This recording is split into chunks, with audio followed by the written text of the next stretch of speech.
Assalamualaikum warahmatullahi wabarakatuh. Alhamdulillahi rabbil alamin. Wassalatu wassalamu ala asyrafil anbiya'i wal mursalin wa ala alihi wa sahbihi ajma'in. Raditu billahi rabba wa bil islami dina wa bi Muhammadin nabiyyan wa rasula. Rabbi syrah li sadri wa yassir li amri wa hlul 'uqdatam min lisani yafqahu qawli bi rahmatika ya arhamar rahimin. Hadirin wal hadirat jamaah maghrib yang dimuliakan Allah, alhamdulillah berjumpa kembali dalam pengajian kita untuk mengkaji manaqib. Ini masih seputar manaqib Kiai Haji Ahmad Dahlan. Beberapa pertemuan yang lalu kita sudah membahas tentang An-Naba'ul Azim, berita-berita besar yang membuat Ahmad Dahlan itu khawatir dengan kehidupan setelah mati. Kaitannya dengan ayat-ayat yang menginspirasi beliau yang ada dalam Al-Quran yang dikumpulkan oleh Kiai Haji. Nah, malam ini kita coba ingin lihat ayat yang kedua yang menginspirasi Kiai Haji Ahmad Dahlan sehingga lahir berbagai amaliyah sosial, dan ini penting untuk kita pahami dan kita ambil inspirasinya. Surat ini sudah populer, namanya Al-Ma'un. Al-Ma'un, saya coba mengambil beberapa intisari daripada tafsir para ulama untuk kita kembangkan dalam kajian ini. Bunyi ayat sudah kita hafal. Bismillahirrahmanirrahim. Ara'aital ladzi yukadzibu biddin fadzalikal ladzi yad'ul yatim wa la yahuddu 'ala ta'amil miskin fawailul lil musallin alladzina hum an salatihim sahun alladzina hum yura'un wa yamna'unal ma'un. Tapi kajian kita hanya fokus pada 3 ayat. Ara'aital ladzi yukadzibu biddin fadzalikal ladzi yad'ul yatim wa la yahuddu 'ala ta'amil miskin. Ini merupakan surat Al-Ma'un, surat ke-107 berdasarkan tertib mushaf, berdasarkan urutan mushaf. Karena kalau kita belajar ulumul Quran, ada namanya tertib mushaf, ada namanya tertib nuzul. Ada urutan berdasarkan turunnya, ada urutan berdasarkan mushafnya. Kalau berdasarkan turunnya, maka mestinya yang pertama itu adalah kalau ayat Al-Alaq ayat 1 sampai 5. Kemudian kalau surat Al-Muzammil, ya ayyuhal muzammil. Nah, Al-Ma'un ini termasuk surat ke-107 berdasarkan tertib mushaf yang dimulai dari Al-Fatihah dan diakhiri dengan An-Nas. Jumlahnya 7 ayat. Yang fokus kita kaji 3 ayat. Surah ini termasuk surah Makkiyah, yakni surat atau ayat yang diturunkan Allah Subhanahu wa taala pada fase Mekah. Sama seperti kita belajar ulumul Quran, ada Makkiyah, ada Madaniyah. Makkiyah itu ayat-ayat yang diturunkan Allah, surat-surat yang diturunkan Allah pada fase Mekah. Kita paham bahwa dakwah Mekah itu lamanya 13 tahun. Kemudian ada ayat-ayat yang diturunkan fase Madinah ketika hijrah Nabi. Setelah hijrah Nabi ke Madinah, dan kita tahu bahawa dakwah Rasul di Madinah itu hingga 10 tahun. Artinya lamanya Rasulullah itu berdakwah membimbing umat 23 tahun sejak diangkat menjadi Rasul. Berarti lama. Karena lama, perubahan yang lama itu namanya evolusi. Perubahan cepat namanya revolusi.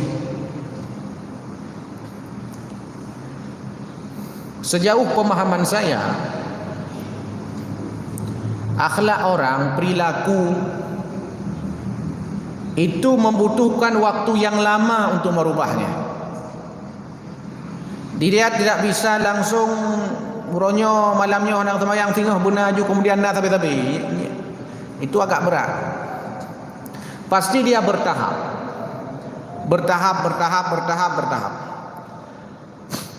Sama seperti namanya tadarruj syariah.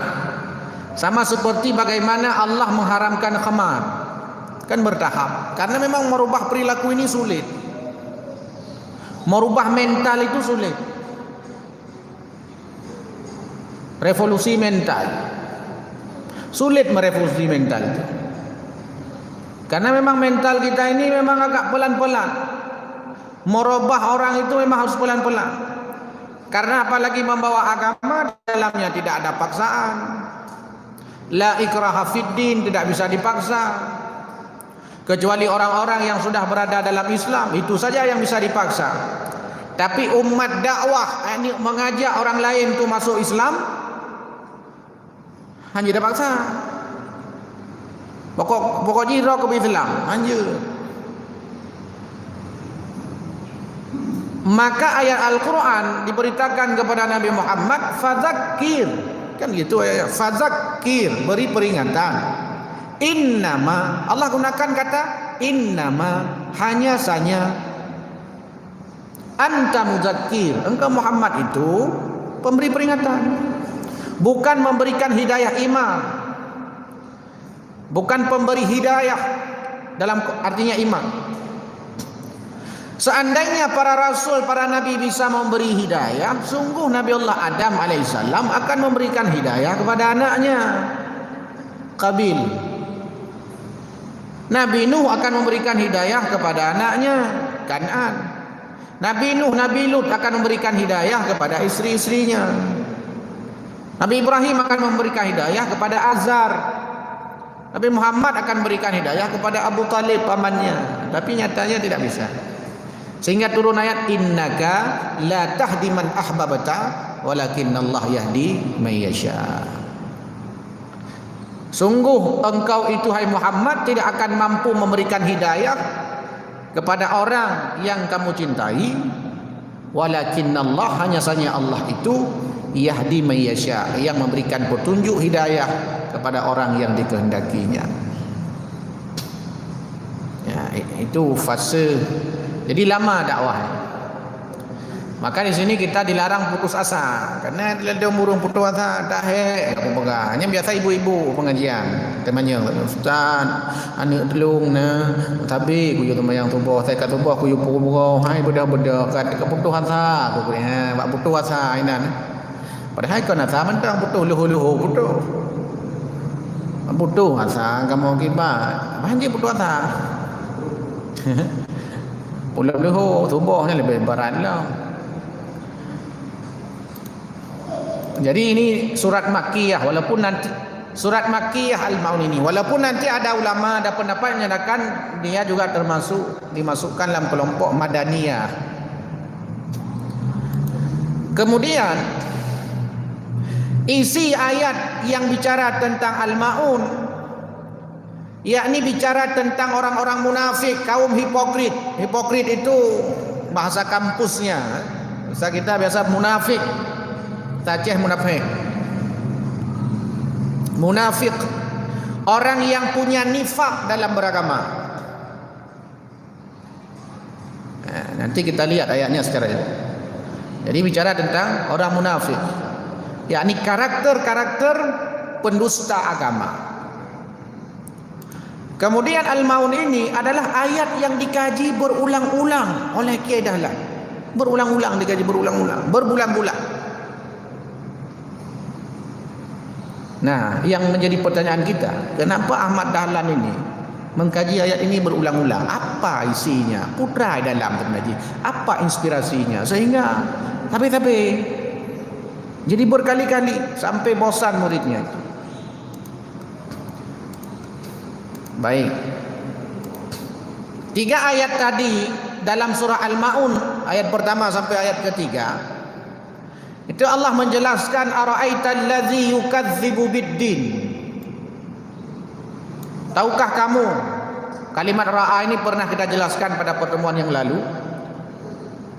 Artinya gunakan otakmu, akalmu, pikiranmu, logikamu untuk melihat. Apakah pernah kalian lihat orang-orang yang mendustakan agama, pendusta agama?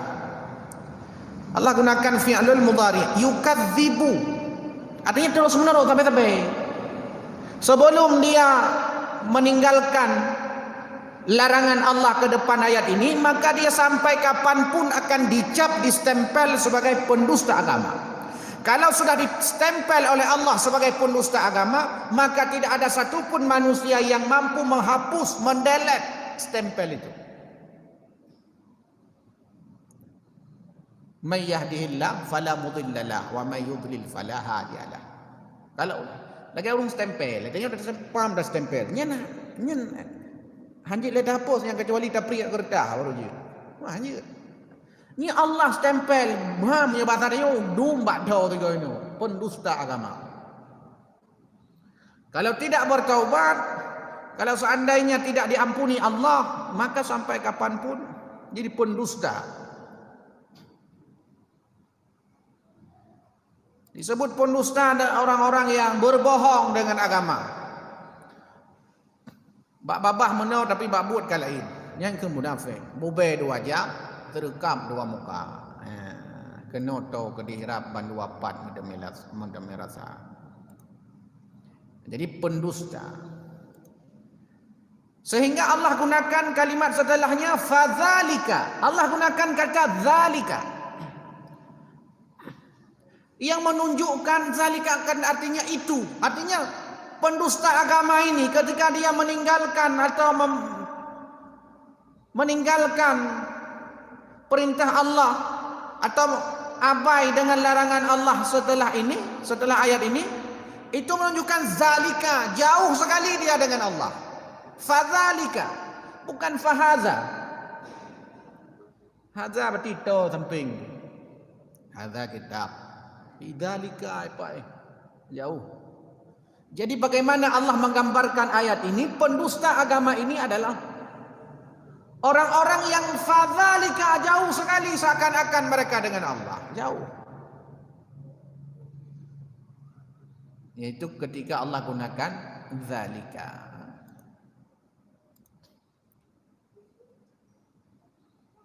Karena zalika itu digunakan untuk menunjukkan kepada sesuatu yang jauh. Ketika Allah gunakan zalika dalam ayat ini memberi kesan, memberi pesan bahwa jauhnya seseorang itu dengan Allah. Maka wajar Ahmad Dahlan mengkaji terus.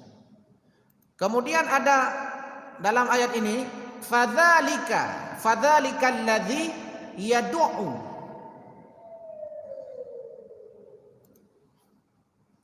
Kalau kita baca tafsir itu yad'u artinya itu mendorong dengan keras. Yad'u artinya mendorong dengan keras. Kata para ulama, kata yad'u ini maknanya bukan hanya sekedar mendorong secara fisik, tapi juga secara psikis, menganiaya, mencela, memaki, tidak peduli, tidak berpihak, tidak peka, tidak peduli, permisif, apatis, tidak mau tahu. Ini namanya yad'u. Di pendusta agama itulah mereka orang-orang yang mendorong, fadzalikal ladzi yad'ul yatim, yang mendorong dengan keras anak yatim. Bisa bentuknya mencela, bisa bentuknya adalah dorongan keras menyakiti fisik, bisa saja menyakiti psikisnya. Menyakiti fisik berarti tak tampar, tak apa, tak aniaya dan seterusnya. Psikis bentuknya tidak peduli, membuli, mencaci, memaki, yang ke psikis. Tenan yatimnya cik kuto, mana kata ceritanya, cik kuto, ti anai mana, cik kuto, mubay. Ini kalimat-kalimat ini namanya yad'ul yatim. Dia nanti akan jadi pendusta. Maka Allah gunakan kata yadu'. Jadi orang yang diancam, dicap, distempel sebagai pendusta agama, yang mereka sangat jauh dengan Allah Subhanahu wa taala, gara-gara mereka mendorong, mencela, memaki, menghina anak yatim. Ana wa kafirul yatim, buah Nabi. Longan yatimnya lagi dua anak jaranya. Diisyarahkan oleh Nabi. Begitu dekatnya. Tahu. Karena emang beliau sendiri Rasulullah itu yatim. Sebelum lahir wafat ayahandanya, usia 6 tahun wafat ibundanya. Yatim. Berarti yatim ini ditempatkan pada tempat yang posisi mulia dalam agama ini. Maka sampai tanya nan yatim sampai rumah, anak menjelah pergi kehidupan. Tai wajib tanya kata juga apa? Umrah lapan ke? Umrah sabi-sabi umrah. Pokoknya jaju.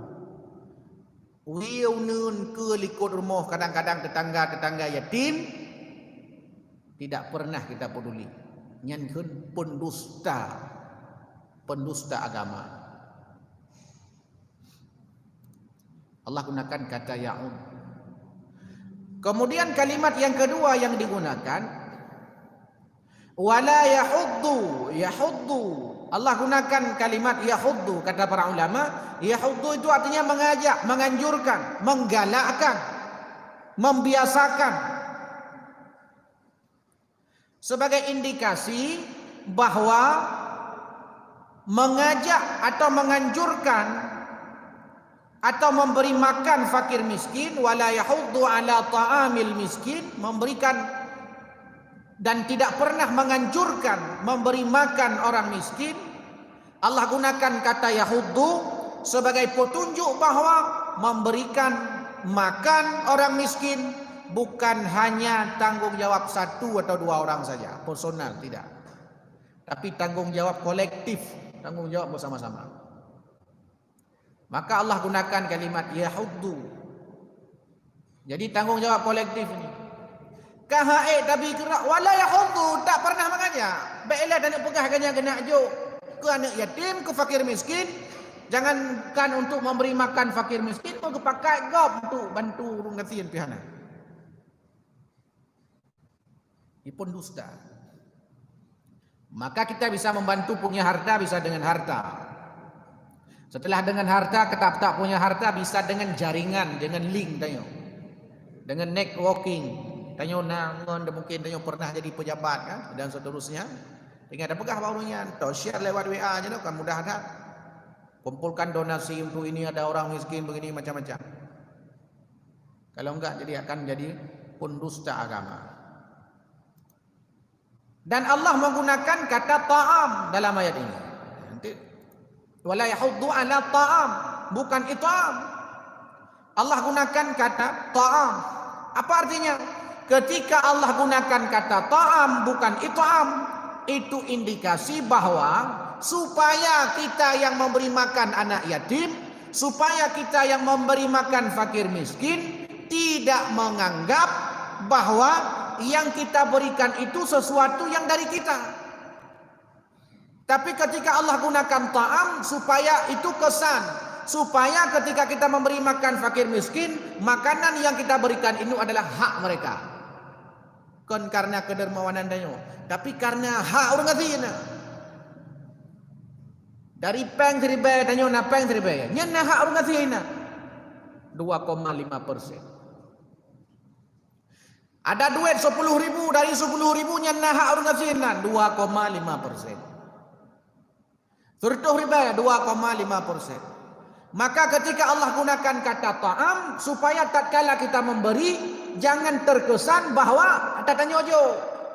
Padahal semestinya itu hak mereka, hak urang kasihna. Hak urang kasih pada jo. Sebab kena urang no nan sedekah orangnya. Kali pada Allah. Ni ina urang lain, dua-dua, tapi kau ini gampung lo. Nah, kali sedekah. Nah, kali pajan pada Allah. Tengah tanya lo, orangnya kali berota. Orang minggunya kali minggu berota. Bulannya kali bulan berota. Tahunnya kali tahun berota. Jadi menyanyian bentuk kalimat itu kan menunjukkan bahwa seakan-akan dia yang memberi, seakan-akan memang enggak gejau. Padahal tapi ketika kesannya adalah kalimat ta'am yang diberikan, yang difirmankan Allah Subhanahu dalam ayat ini kata ta'am itu supaya kita paham dermawan ini. Orang dermawan ini dia harus paham bahwa yang diberikan itu dia harus punya kesan bahwa itu memang hak mereka, harus penuhi. Apa yang ada jauh. Dalam setiap harta kita, dalam setiap gaji kita itu ada hak fakir miskin. Artinya, berarti tanya temur pok gajinya sistem pembagian gaji berjelas, baik lagi urus kampung lo. Bagi lem sepeng nya nak gaji mau juta sebulan. Ini ke listrik. Nyo ke makanan harian sebulan 4 peng. 4 ke listrik. 4 ke ni gula, yang 4 ke mai darah. Yang 4 ke ni kuliah. Kalau itu mandung tengah martu riba. Oh mai martu riba kedro degalam. Tanya pi rokok kalau ni habis martu riba rokok tu bulannya. Bulan tu 2 bungkuk. Oh mah nang berkah kali yo. Nang berkah. Tapi kalau ini kalimat, kalau ini kita pahami ayat ini, berarti kan benar berarti. 2,5% di hak agak be. Payajuk hak agak boleh. Payajuk hak orang kasih hak anak yatim 2,5%. Lihatnya baru bagi. Nyo ke listrik, nyo ke nikula, nyo kebutuhan hari-hari. Oh hansip. Mesti mana ni? Dalam dunia ekonomi semakin banyak pendapatan, semakin banyak pengeluaran. Cik lagi aja.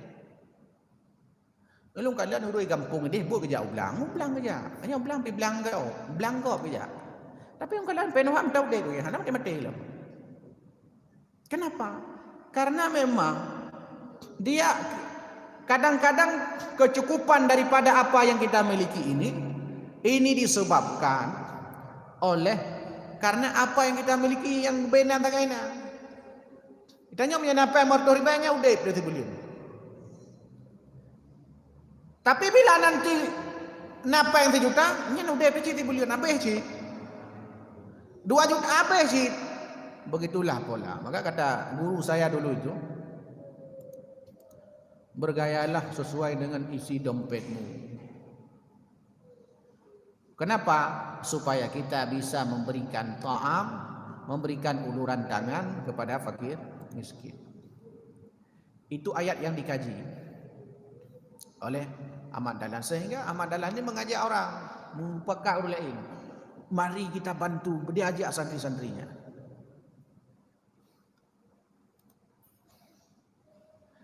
Sehingga dari kalimat atau terminologi terma-terma di atas, istilah-istilah yang kaya tuhannya seperti yadu'u, kemudian kalimat zalika, kemudian kalimat yahuddu, kemudian kalimat ta'am, itu memberikan, dapat kita simpulkan, berarti di antara pesan yang terkandung dalam surah Al-Ma'un, pertama pesannya adalah ukhuwah, persaudaraan. Kita mesti membantu orang miskin itu. Walaupun berbeda dengan kita. Mereka tidak beruntung secara ekonomi. Ukhuwah. Apalagi sesama orang beriman. Coba. Berapa banyak hadis yang Rasulullah berkali-kali menekankan. Man kana yu'minu billahi wal yaumil akhir. Itu berapa banyak hadisnya? Man kana yu'minu billahi wal yaumil akhir falyukrim jarahu, falyukrim dhaifahu. Jadi Islam ini unik. Islam ini menghubungkan iman seseorang dengan amal sosial kita. Siapa orang beriman kepada Allah dan hari akhir, falyukrim jarahu, muliakan tetangganya, falyukrim dhaifahu, muliakan tamunya. Tamu tetangga orang lain ini kan sosial. Tapi dipertaruhkan iman kita ini oleh Rasul, dihubungkan dengan amal sosial. Artinya hidup kita ini tidak cukup kalau hanya kita beramal secara vertikal kepada Allah saja, salat, puasanya tak. Tapi amal sosial ini tidak ada. Maka Pak Amin bagus, dah lama ada di bukunya. Namanya Tauhid Sosial. Bagaimana amal sosial ini? Dia kadang-kadang sembahyang tahajud berhenti, luar biasa. Haid dong, dua nyamban he kang sembahyang. Tapi kadang-kadang kepekaan sosialnya kurang. Dia kalian enggak punya lama ada bahawannya yang dia ambil keluarga adanya. Dan sebenarnya kalau setiap keluarga paham akan pentingnya menjaga melestarikan keluarganya, mana urung minta terkah, cik kalian le urung minta terkah. Urung minta terkah. Kan mesti kan tu tak pernah baik minta terkah. Maksudnya cukup gawat kau minta terkah lebih. Luar biasa menjamu.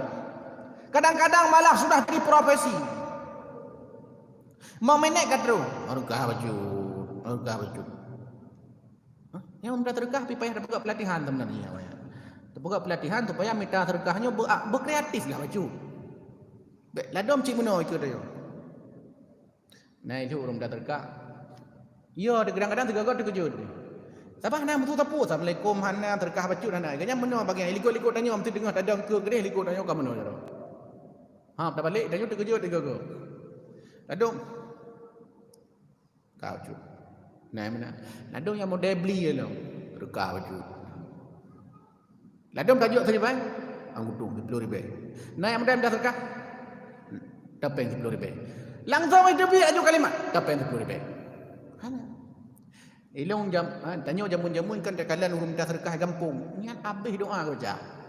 Niat maksudnya kreatif ya. Amin.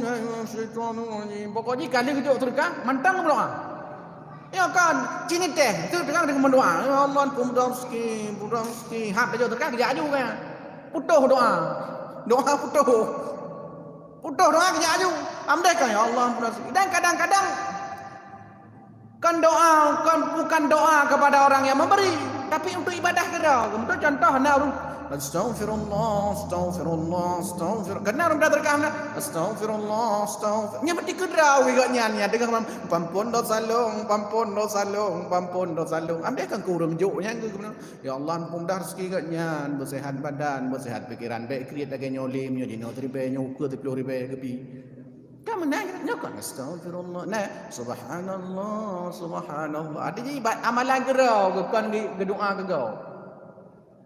Gajinya payah dipikir-pikir, sangnya payah dapat pelatihan supaya lebih kreatif baju dalam terkahnya. Nyo mana ada baju terkah butuh doa kerja aju kan. Lah dom je asal kemah aku kerja aju garo asal kemah aku kerja aju. Tapi kalian awal-awal orang dah terkah kalau yang cukup panjang-panjang doa. Ya Allah, rezeki. Hana ni apa pintu nah. Padahal peng kali ditolak lambat. Terkah kali ditolak lambat.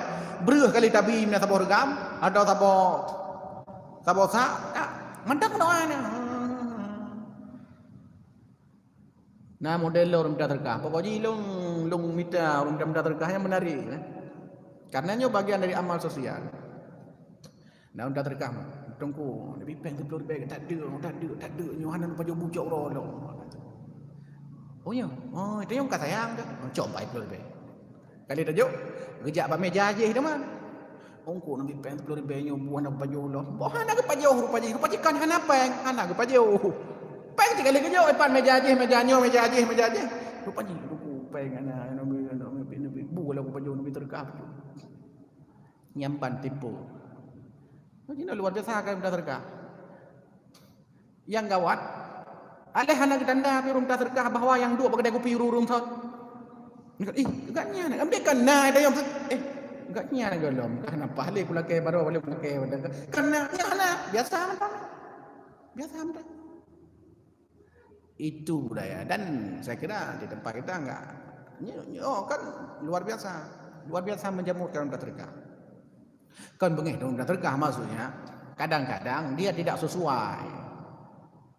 Kadang-kadang dia hanya ada kau wajud amunan tiba ada orang ni tila ke kau wajud ini keruh tapoh menengok kan tapi begitulah karena tadi hanya pembinaan benar pembinaannya nyanjitnya ide kreatif kita buka pelatihan 3 urun terkah talati minimal baca Quran lah lagi Medan Medannya ni kalian hai muno mutuji pengamennya teman kau urun terkah tapi kreatif nah yang modal dong ju baba lampu merah nah bulai manuk 2 krek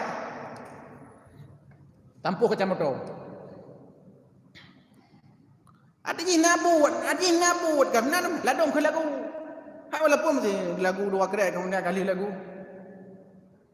yo hana ada yo tampuh moto hana lagu pitan kah wajud lagi kah nyamun urang lain nak ke lagu lagu-lagu Aceh gekun katidah ada urut jamun. Makanya ukhuwah ini menjadi bagian daripada persaudaraan kaitan dengan surah Al-Maun. Kemudian al-musawah itu artinya persamaan hak.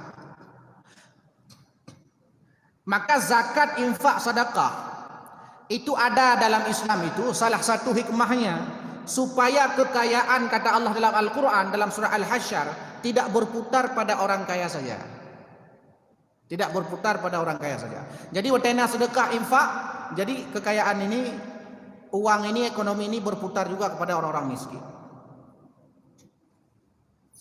Kaji tanya punya kaya, dapat kahwin anak dengan orang kasihan lah dapat kahwin. Supaya berputar mentuji. Tanya kan, kaya bebe kaya dapat kahwin anak. Pejabat tapi pejabat. Urung kasihan tapi kasihan ni deh. Mana boleh kasihan ni. Ayam medeh mono. Mak kasihan tak ada perkahwinan dia tahu dia yang tak pegak rumah siapa tu nyo tapi kenderaan manalah harus juga sehingga kekayaan nyokon. Kaya lebih kaya tu. Ladom cipek kam kahwin ngaji. Kamu kahwin dengan bekerja ayahna. Langsung mana tu ku fonis. Dan kalau seandainya setiap keluarga mau mengurus keluarganya, maka tidak ada persoalan juga. Contoh, satu keluarga, dia punya anak 7. Dari 7 anak, katakanlah ada anak yang kaya 1. Nyamunyo yang kayanya undang pikir saudara kementang aman cinang ro. Mana orang tak terkah. Ini yang aneh. Ketika kaya, zero baju kaya. Zero baju mana? Agak tanya om tu je ke pejabat di Jakarta. Miau Aceh je ke pejabat di Jakarta. Hap je kepala dinas. Nyen tira baju kepala dinas hang pakar-pakar awak Aceh lain. Tira baju kedua nang duduk. Hap ipina mutasi kahana ni urang Aceh kepala dinas. Beda dengan awak batak. Awak batak so kepala dinas. Kepala dinas awak batak. Nyayuknya itu son batak ruyuk. Hap mutasi yang ada batak lain. Mutasi yang ada batak lain. Dia kan yang kenya orang Aceh orang haya orang nanggro terlebih ada rung dunia itu mana ya tajik kurang tiraju hana fikir mesti kader generasi juga enggak ada. Jadi al-musawah bersama. Yang uniknya kadang di antara kita ini kadang begitu mudah membayar kopi kawan-kawan kita saat duduk di warung kopi. Tapi untuk keluarga adanya adik, apa, dan anak kemuan enggak pernah peduli. Tapi uang 100.000 begitu mudah kita keluarkan saat ngopi bersama-sama. Tak boleh je kopi espresso, sangat espresso. Jelum. Ladom ci dia bak melet-let sesawai bayu nah. Bebe bayu nun. Jamé on bebe. Tapi na urung kasi yang kadang keluarga lah kan lebih peng, multipluh ribu, rumah na peng, tipluh ribu. Yang bunuh biasa tertuh ribu, dua orang kopi biasa habis siuro, biasa mentang. Coba bayangkan bagaimana kita kadang-kadang memang tidak sulit menjadi peka dengan keluarga. Maka Al-Ma'un ini ingin mengajak kita menjadi orang-orang yang bersaudara, memperkuat persaudaraan lintas ekonomi. Kita yang punya ekonomi membantu orang-orang yang yatim, fakir miskin. Pulang burung gatian jino. Muruk baca alung analisa alun tuan. Orang miskin sekarang itu kadang-kadang orang gatian jino kadang-kadang lebih yatim daripada anak yatim jamun. Jino ni yatim karena bantuan pemerintah, bantuan kampung. Tapi anak-anak orang gatian anak-anak orang gatian lah tu. Daripada bang pandian Tuhan dia pegang. Dia terima anak orang gatian. Anak yatim ni pandian Tuhan yatim. Nanti tabah buat dah. Dulu banyak anak yatim masa konflik. Masa konflik dia anak yatim dan belum ada bantuan seperti hari ini. Tapi sekarang anak yatim sudah banyak mendapatkan fasilitas. Walaupun anak tersempurna tentunya. Tapi nak urung gatian yang lebih yatim urung gatiannya, kondisi ekonominya. Bayangkan. Tetap demang pandia Tuhan. Hanya demang pandia Tuhan. Oh mak, nyo pun ayah, ya mantang. Mak mantang si gatian. Oh mak hanya, ini pandia yatim. Padahal kadang-kadang kiban, wahana masjid pemahamannya lebih modern macam tu agak maju tengah baca deh. Karena memang kondisi sosial menunjukkan kadang-kadang urung gatian yang cukup berat-berat pedih. Karena ibirian kasusnya urung gatian pinang, urinang pinang lah. Bagaimana coba kondisi? Kau tidak pegang nang roh, dong pegang. Nang roh aja luar biasa kekayaan melimpah ruah, kamna. Tapi nang urung inang pinang. Kita pergi ke desa-desa. Di bagaimana? Beberapa waktu lalu saya ceramah di Langkahan Aceh Utara. Oh ya Allah, jalan rumah dong pegang. Luar biasa rusaknya, orang miskin dekat lalang gubuk mendengar. Oh hujan diri. Kitanya video ni kota ada dua orang lah. Aceh sudah maju. Maju, ini maju. Kita mau kenal. Kena mak pabrik lemo tayong punya OPT tidak kena. Kipan kau ni diurung kadang lemo atau peloton hantong ke baju. Lemo agak betul je. Tapi dia lemo kadang kata peloton hantong baju. Tapi kita maju Aceh ini sudah ada otonomi khusus kemudian nya ada yang baik politisi. Jadi inilah pesan. Makanya dari Al-Ma'un ini lahir 3 teologi ya, diistilahkan dengan teologi Al-Ma'un Ahmad Dahlan. Pertama healing pelayanan kesehatan, kemudian schooling pendidikan, kemudian feeding pelayanan sosial heboh. Gara-gara Al-Ma'un ini lahir panti, gara-gara Al-Ma'un ini lahir kesehatan, klinik kesehatan, PKU sekarang. Dari Al-Ma'un ini lahir pelayanan sosial. Nyo baru 2 heboh ayat. Lahirnya healing, schooling, feeding, pelayanan sosial, pendidikan, pelayanan kesehatan. Nanti akan dibantu oleh ayat-ayat seterusnya. Nanti ada ayat-ayat lain seperti surah Al-Fajri, Al-Fajr. Itu juga nanti bicara tentang anak yatim. Bapak Ibu sekalian yang dimuliakan Allah Subhanahu wa taala. Maka Muhammadiyah ini adalah ormas yang merakyat. Kalau melihat ayat ini, maka mestinya ada nilai-nilai merakyat. Muhammadiyah. Persyarikatannya merakyat. Dia tidak boleh hanya berkembang di kota. Walaupun kalau kita baca sejarah berkembangnya di kota-kota. Tapi dia mesti kalau kita bicara anak yatim, bicara fakir miskinnya, kadang-kadang kan memang secara sosial lebih banyak di kampung. Walaupun di kota juga ada. Nah ini penting kita perhatikan ya. Makanya lahir adanya lazismu dan macam-macam. Ini penting untuk mengambil inspirasi dari surah Al-Ma'un ini. Bapak Ibu sekalian yang berbahagia, saya kira ini yang dapat sampaikan. InsyaAllah akan kita lanjutkan di lain kesempatan. Agar mudah-mudahan ayat ini juga bukan hanya menginspirasi Ahmad Dahlan, tapi juga menginspirasi kita agar kita terus beramal sosial. Karena amal itu sangat penting, bahkan dipertaruhkan iman kita dengan amal sosial kita dengan sesama manusia. Amin ya rabbal alamin. Nasrun minallah fadlun qarib. Subhanakallah bihamdik asyhadu an la ilaha illa anta astaghfiruka wa atubu ilaik. Assalamualaikum warahmatullahi wabarakatuh.